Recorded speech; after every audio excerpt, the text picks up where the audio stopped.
कई बार प्रयास होने के बाद मुलाकात करने आना चाहता था। 2 बार प्रयास किया तो उनकी तबीयत खराब थी जी, इस वजह से नहीं आ पाया जी। आज प्रयास किया और वो सफल हुआ जी। मेरी मुलाकात हुई, काफ़ी लंबी बात हुई और मेरा पूरा जो है ध्येय इस बात पे था कि उनकी तबीयत कैसी जी, क्योंकि मेरा उनका राजनीति से अलग जी एक बहुत करीबी दोस्ताना पारिवारिक रिश्ता है जी। तो मैं उनके मामलों को भी देख रहा हूँ जी। जिस तरह से बकरी चोरी कराने में 10 साल की सज़ा, ऐसे एक होता चोरी करना एक कराना जी, ऐसे छोटे छोटे मामलों में बड़ी बड़ी सज़ा। और जिस जज ने उनको निर्दोष करार दिया वो जज शाम के समय तक ट्रांसफ़र होकर दूसरे ज़िले में चले जाते हैं। जिस तरह से लोकतंत्र की हत्या हो रही है, संवैधानिक संस्थाओं को कुचला जा रहा है, ये किसी छिपावा नहीं है। मैं उनसे मिला हूँ, वो फांसी घर में है जहाँ पहले फांसी दी जाती थी ना आज़ादी से पहले, उसी फांसी घर में हूँ। मैं उनसे मिला और मेरा ये विश्वास है कि ये परेशानी के बादल जल्द छट जाएंगे। क्या माना जाए 2027 को लेके चंद्रशेखर जो भीम आर्मी के चीफ है कहीं ना कहीं नई सियासत गढ़ रहे हैं? आप ये सोचिए, अगर मुझे कोई राजनीतिक नफ़ा नुकसान की परवाह होती तो मैं चुनाव से पहले उनके पास आता, क्योंकि अगर वो एक बार थोड़ा सा इशारा कर देते तो बहुत बड़ा परिवर्तन उत्तर प्रदेश की राजनीति में उपचुनाव में हो जाता। लेकिन मैं इसलिए चुनाव के बाद आया हूँ कि ये मेरा जो रिलेशन है, रिश्ता, ये राजनीतिक ना होके वो जो मजबूत रिश्ता है, वैचारिक, व्यवहारिक, पारिवारिक। क्योंकि मेरे आज भी याद है जब मेरे ऊपर गोली चली तो वो बीमार होते हुए पूरे परिवार सहित आए और कई घंटे मेरे पास रुके, मेरे दुख तकलीफ़ को अपनी दुख तकलीफ मान के, और मेरा साथ दिया उस समय। और समय समय पे अपनी पार्टी में भी, अपने नेताओं से भी उन्होंने मेरे लिए लड़ाई लड़ी।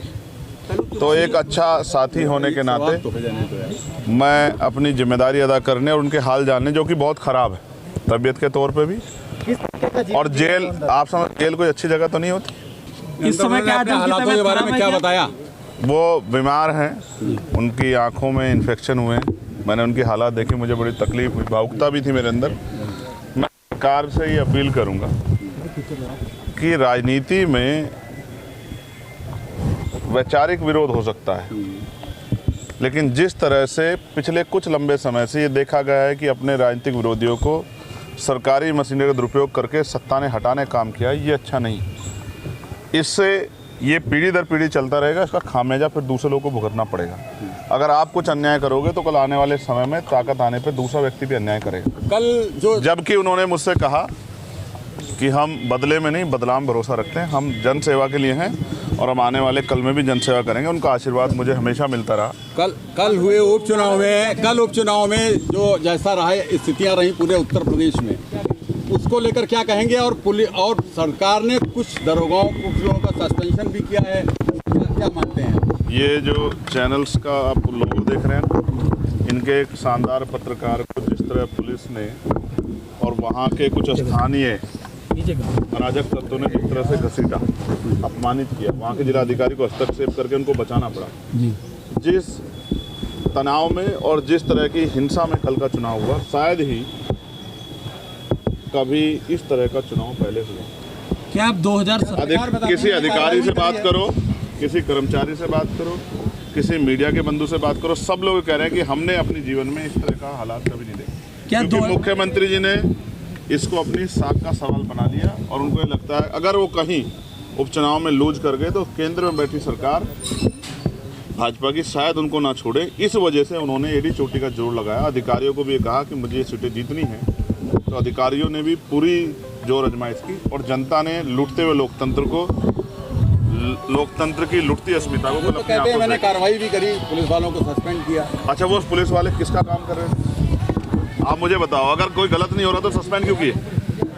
ये तो वो हैं, मतलब आपकी चोरी पकड़ी गई तो आपने सस्पेंड किया, लेकिन जहाँ चोरी नहीं पकड़ी गई वहाँ तो हुआ है।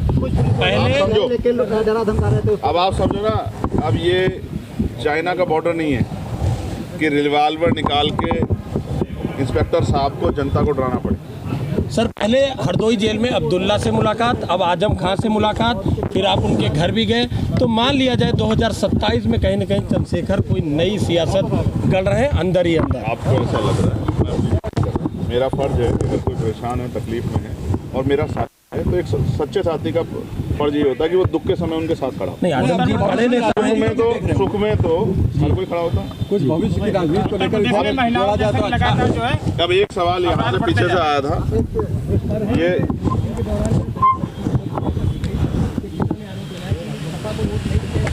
झूठ बोलना अपराध होता है।